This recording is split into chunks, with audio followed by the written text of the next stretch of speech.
is we're really focused on chatting and discovering cool places to work remotely as a Salesforce worker. And we know that everyone has their own individual criteria. We'll go over the Choose FI 10 top cities. Wait, 10, not 10, 10 top cities. And also some international spots, some options for you. But hopefully we can all chitty chat and discover, like, if you live someplace that's awesome, we want to hear about it and like why you think it's awesome. Or if you have a wish list city or town or country, we'd love to hear about it as well. Yeah, the international ones might not necessarily be 5, but it's just like a cool option if you work remote. It's a few months ago now, Anita and I were messaging and talking about best places to live for Salesforce remote workers. And she said, hey, would you like to co-host and have a chat about it? And we ended up booking 2 other chats and workshops. So look out for that in the coming months. So we're really excited. Thank you for joining us. Anita, do you want to 2 cents? Yeah, so I mean, initially we started talking about this, so it's kind of more, we wanted to know where the best places to live for Salesforce remote workers too, but then, you know, you get down that like rabbit hole of researching. So we just decided to do this. So you guys feel free to chime in, unmute yourself, especially if you've lived at some of these places. Like, we'd love to hear more about it. Yeah, we definitely want this to be a conversation and interaction. The presentation is really just meant as a guide. I've put the link, and we'll send you the link at the end too, for the Choose FI article that we're using for the top 10 cities for FI. So where is your ideal Salesforce remote work location and why? Please, you can unmute yourself or put it in the chat, but we're wondering what your criteria is. Like, does it have to have great childcare, elder care, a phenomenal hairdresser, a cafe community? What are you looking for? And I see in the chat, camper van at a state park, affordable living near the beach, and lots of outside activities are great. Which cities or towns, if you're US based or wherever you are, might be affordable and near the beach? Because I'm ready. Oh, like Jacksonville, although I don't love it there, but it is very affordable, and it's the Florida beach. Mm-hmm. I actually knew that and I forgot that. That's true. Let's see what else is here. Great childcare, summer weather, affordable living. Florida, not Florida. Delaware. How's the weather in Delaware? East Coasty, right? Affordable, good food. Oh, dancing groups, Chris. Yes, I'm with you. I love dancing groups. Fun fact, I studied Hawaiian hula for a few years. Oh, that's very cool. Very cool. I loved it. And Tracy says, if you plan to travel, having an airport with good connections matters a lot. Agreed. Yes. On my list is someplace near an international airport for when the world opens up. Anita, do you want to tell us what your ideal SF remote work location is, if you have? I mean, it's not FI. Like I all the time I say I want to go to Hawaii and live and work remotely there, but that's more after I reached FI, because it's kind of expensive. Yeah, I'm still looking, you know, even in all these months since our first conversation. So I hope that I'll learn about a cool new city or place. You know, Chicago comes to mind. I think it ticks a lot of my boxes, but it's so cold. Yeah, so I have to be somewhere warm. I have to have good food. Like I can't live anywhere without good food. That's definitely top of my list. Yeah, I'm with you. All right, we are going to circle back before the end of the call if we have time. Hopefully we'll have time, and we'll ask this question again. So we're going to cover the best cities for financial independence. These are going to be all stateside. So if you are out of the United States, you're living outside the United States, we want to hear about where you live and why it would be great. Whether or not you're working for Salesforce, if you're working remotely or not, you think it's a great place to work remotely. And then Anita's going to tell you all about the best international destinations short term. Okay, so Choose FI has a bunch of criteria: medium home cost, household income and rental cost, cost of living, state and local taxes, cheapest silver average health plan, highest COVID-19 economic rebound, if they ranked in the top 10, quality of life index, job growth the last couple of years, and price parity. Finally, an effective tax rate, most technologically advanced, a smart city, if they're ranked in the top 10, and the crime rate per every 100,000 citizens. So that's what they're working with. We did it in our personal conversation a couple of minutes ago. We were more like, our must-haves. So ideally, you want to meld your must-haves with like a FI city if possible. All right, so the top cities are, I think, not in order of importance: Richmond, Virginia, Pittsburg, Pennsylvania, San Antonio, Texas, Memphis, Tennessee, Minneapolis, Minnesota, Denver, Colorado, Omaha, Nebraska, Des Moines, Iowa, Tampa, Florida, and Raleigh-Durham, North Carolina. And if anyone lives in these cities, feel free to unmute and chime in, or if you have lived there, if you want to move there. Yeah. Okay, first up. Yeah. No, I was going to mention there's actually a pretty big Salesforce group in Raleigh-Durham. I think it's the RTB Trailblazer group, in case anyone is interested. Ooh, I wonder, we should ask them to come. Okay, Richmond, Virginia, an incredibly high quality of life index and a very low tax rate. Flexibility in your living situation choices. They have a healthy surplus of both housing and rental assets. A rich, full historical city mixed with modern day coolness and hangouts. So Richmond, Virginia, proximity to big town action such as Virginia Beach and even Washington, DC. Pittsburg, Pennsylvania is next up. It has enjoyed the highest economic rebound versus any city nationwide since the COVID pandemic began. It's a small, large city with 90 neighborhoods within the city limits.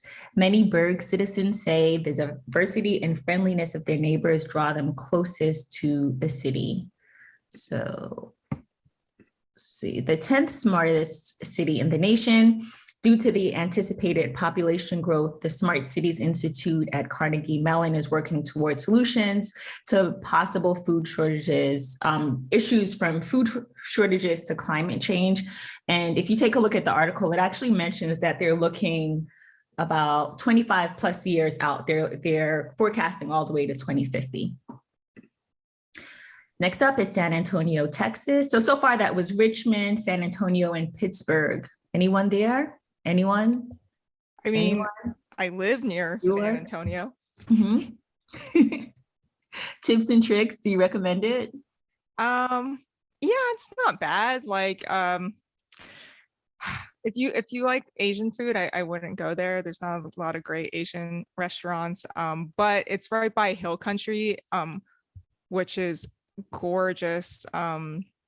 So there's a lot of like nice spots to go on the weekends. There's actually quite a few vineyards and stuff. Mm-hmm. But it's up and coming. They have some cute areas. So it's not a bad place to be. And they have a pretty active Salesforce group there as well. Yeah. I love Asian food, so you're not selling it. But I have heard good things about it.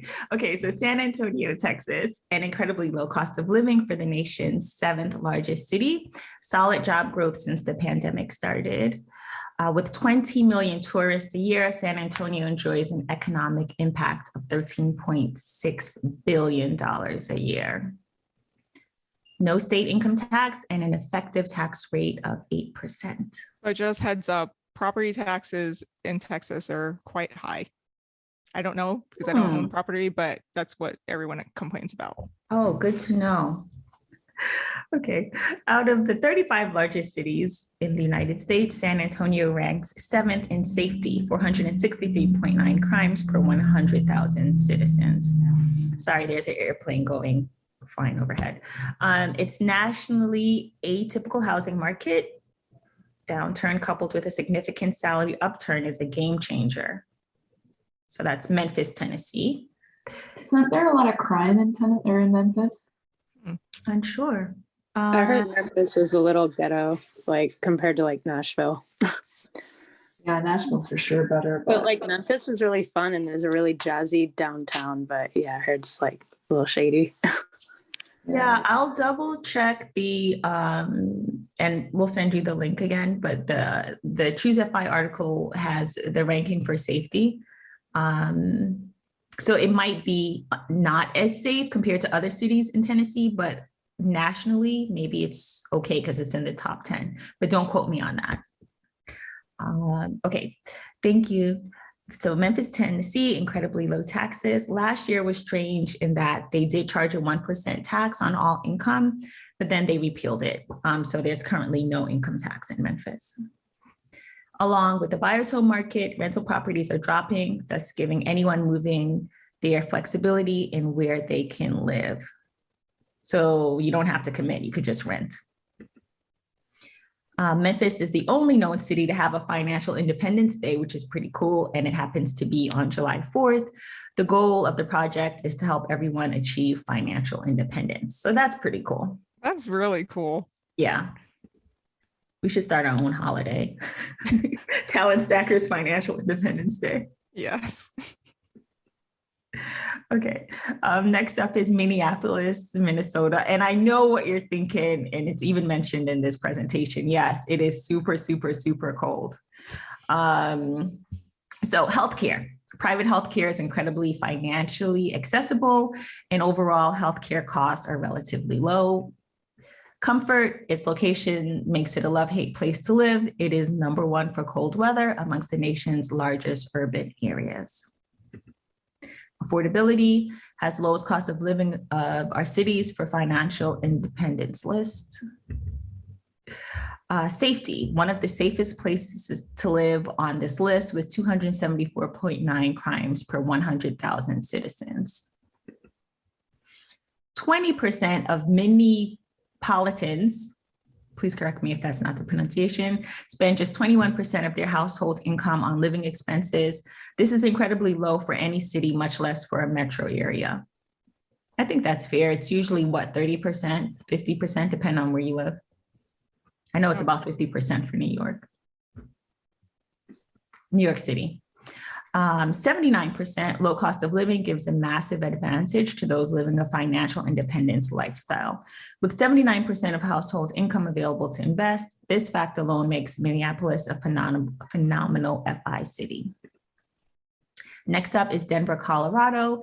Stunning views in a moderate climate, no matter what people may say. I wasn't sure what to think of this when I read this in the article.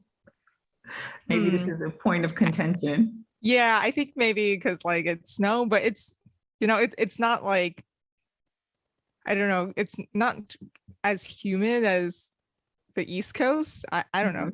I've been to Colorado a few times during snow season, and it's nice to visit. I don't know if I could live there, but I've had a lot of people I know that moved to Denver.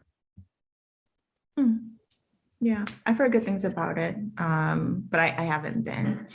My brother lives in Colorado Springs. I think just Oh yeah, yeah. What is it like it? He loves it. They moved there to retire from when he retired from the military a few years back. But if you're if you're an outdoor person, if you love to go skiing, Denver and Colorado Springs, great locations for people who love outdoors. Not as many lakes as up around Minneapolis and Minnesota. I was going to say with the Minneapolis, with Denver, it's a drier kind of snow. It's hard to explain. Yeah. The snow is more like dust, whereas in Minnesota, it's going to be a slushier, more crunchy stuff, and you get honestly more of it more consistently. Yeah, I remember the fresh powder feel when I was in Colorado before. The other thing I remembered about I think it's Colorado because I've been applying for a bunch of jobs. They always list their salaries. Yeah, it's a law. They have to now, which is pretty nice. I hope everyone follows suit. Same. Yeah. I'm just looking at the chat. In addition, Rocky National Park is in Colorado too, so Yeah. it's pretty nice there in the summers. It's also what you can drive to from Denver. You get down to New Mexico and Santa Fe. A lot of cultural stuff. A lot of cultural stuff in Denver too. But it's about I want to say about a half day's drive, a little over a half day's drive down to Santa Fe. From there, hour or two up to Colorado Springs. You're up in Minneapolis. It's about a day's drive over to some of the other places. So the distance that you're going to end up going in San Antonio, you've got things that are a little closer. You've got Dallas, not too far. Well, relatively speaking, for Texas. For Texas, it's not that bad. Yeah, Houston and Austin. Yeah. So you've got some big metropolitan areas not far away. Pittsburgh, a lot of metropolitan areas not too far away. Even Chicago, maybe a day's drive across Pennsülvania. But you can go east to like Philadelphia or even over to New York City inside of a day. Where I guess a lot of people are going to, take little puddle jumper flights anyway, but the access to things that are around you makes it somewhat appealing. But yeah, for Denver, outdoors, hands down, that's why they did it. My brother and his wife. California is amazing, says Tyler, but the high cost of living is just something you get used to.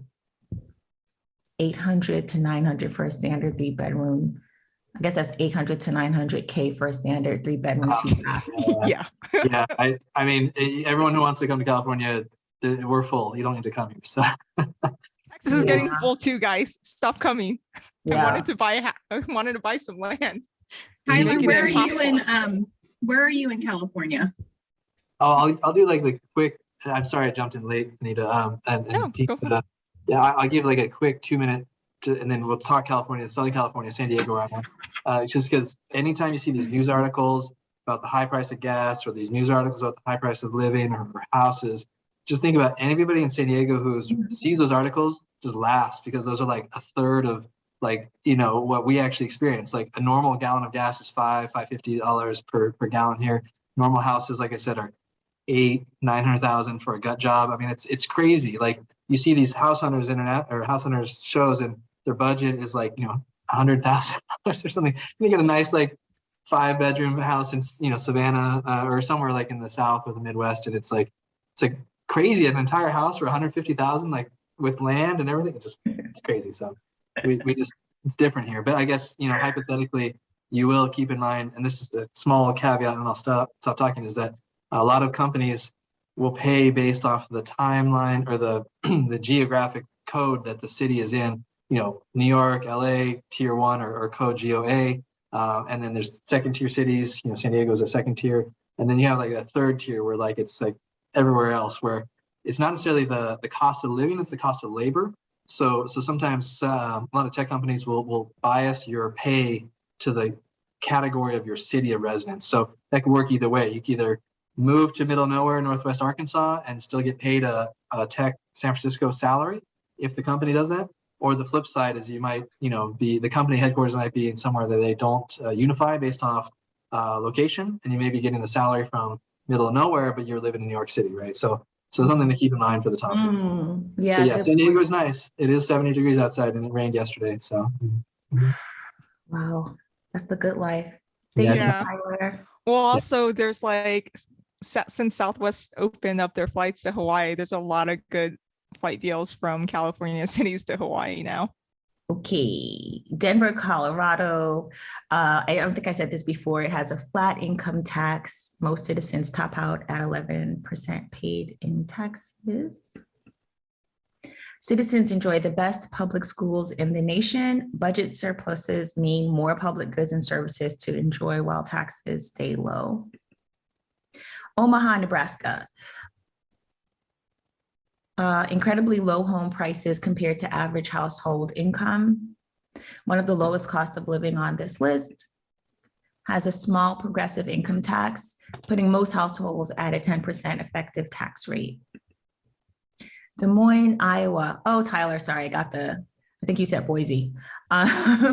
Job growth, even in the face of the pandemic. High quality of living index compared to median household income.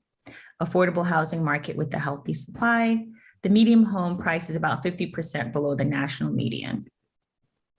Cost of living is about 20% below the national average. Finance and insurance is the largest industry. Finance and insurance are the largest industries in Des Moines, followed by entertainment. That's interesting, restaurants and bars. So, okay, Tampa, Florida, an incredibly beautiful climate most months out of the year, low healthcare premiums and moderate healthcare costs. Whoops, sorry.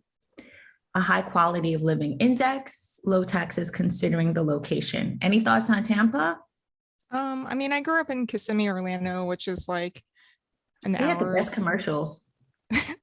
I don't know if you saw them in Florida, but I saw them in New York. Oh, Like come to an hour or so away. Tampa's pretty nice.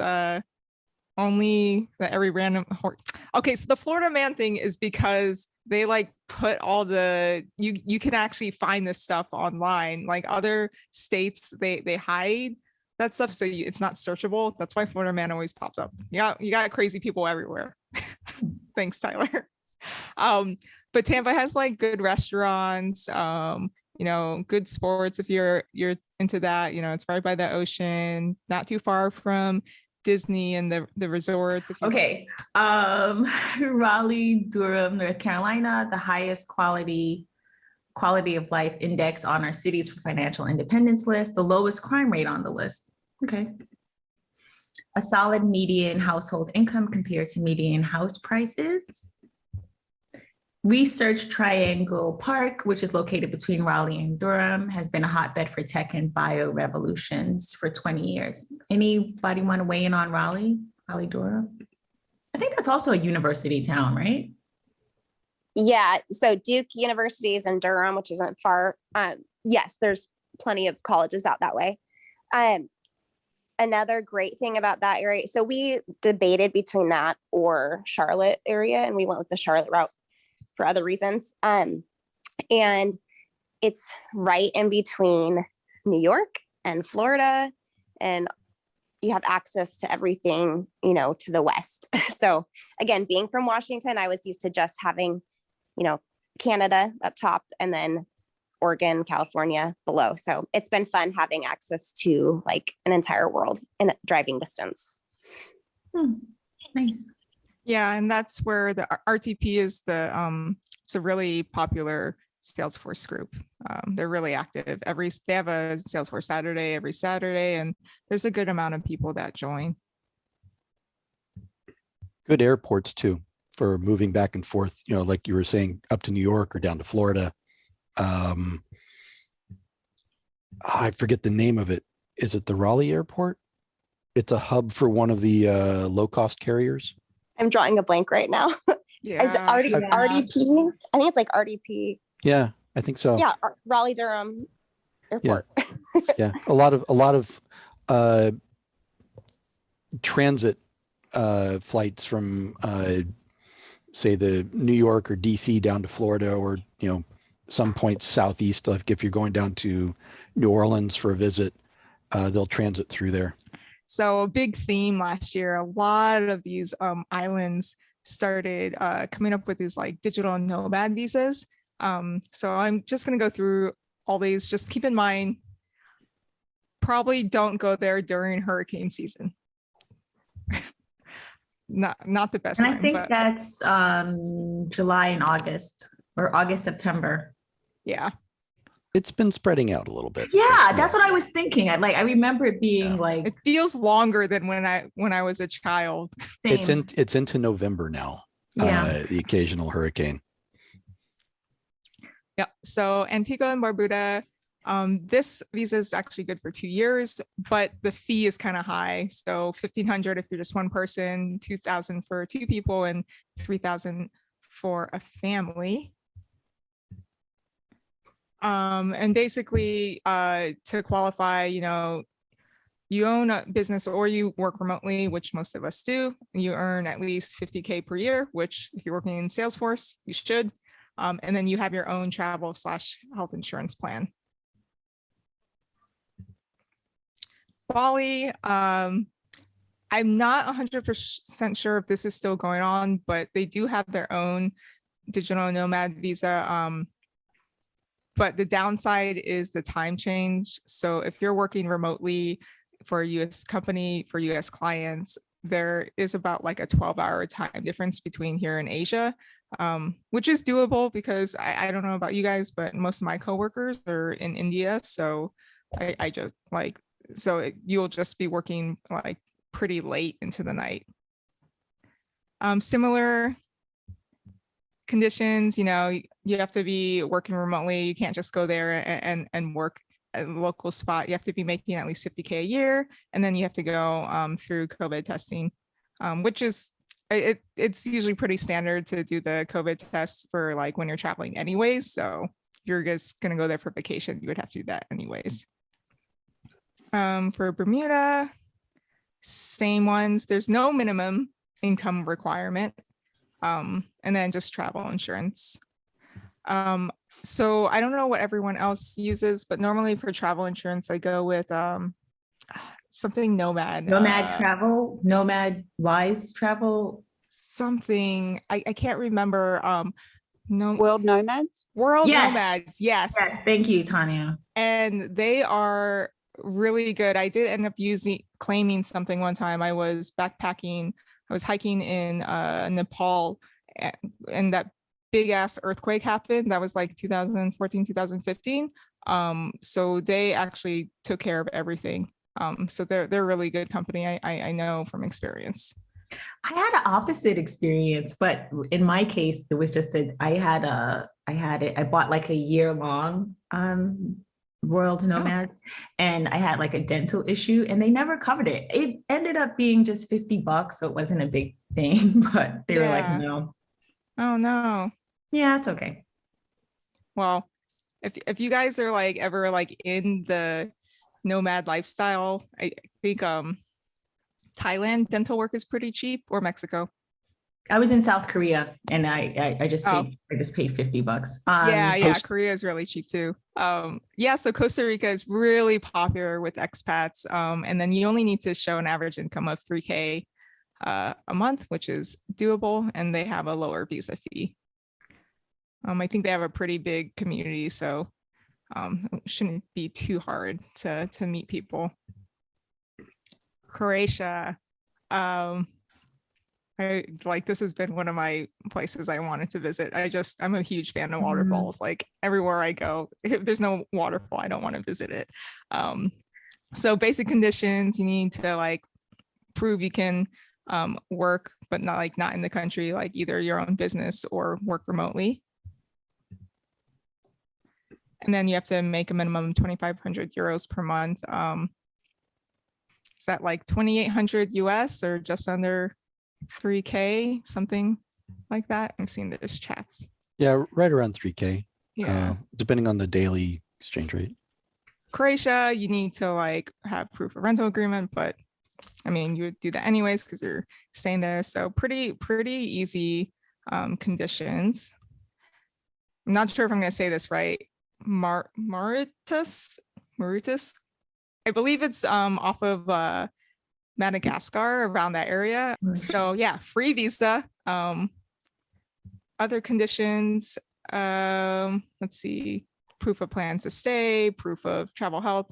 So other pretty standard ones, but it looks amazing. And Portugal, this one is really cool. I'm actually going to Portugal for the first time in April. Yay! Yeah, my boyfriend surprised me with tickets to the Azores, which I had no idea existed, but they're basically the Hawaii of Europe, and definitely check off the Well check off done, the boyfriend. yeah, check off the waterfall part of my list. Oh yeah, thanks, Tyler. So lots of votes for Croatia, your friend's wife. Lots of coastal towns, empty, not many tourists. Europe's big secret. Okay, I'll add that to my list. Yes, I will let you know. I'm really excited. Anyways, so when I was doing research into this, you know, Portugal is like a pretty big place. I've been hearing expats talk about it, but what I found is there's a digital nomads village in the islands of Madeira, which is I think it's another grouping of islands similar to the Azores. Definitely correct me if I'm wrong, but I don't know, it got me really excited. I was like, oh my God, I actually want to do this. So there's the link. I can copy and paste it into the chat. Yeah, I'll put it in the chat. But yeah, just same basic conditions as everything else. The visa fees are low, 83, and then 72 for the resident one. Just, you only have to earn 600 euros per month. And from what I heard, Portugal cost of living is fairly cheap. I will find out and tell you guys more after visiting. And that's it.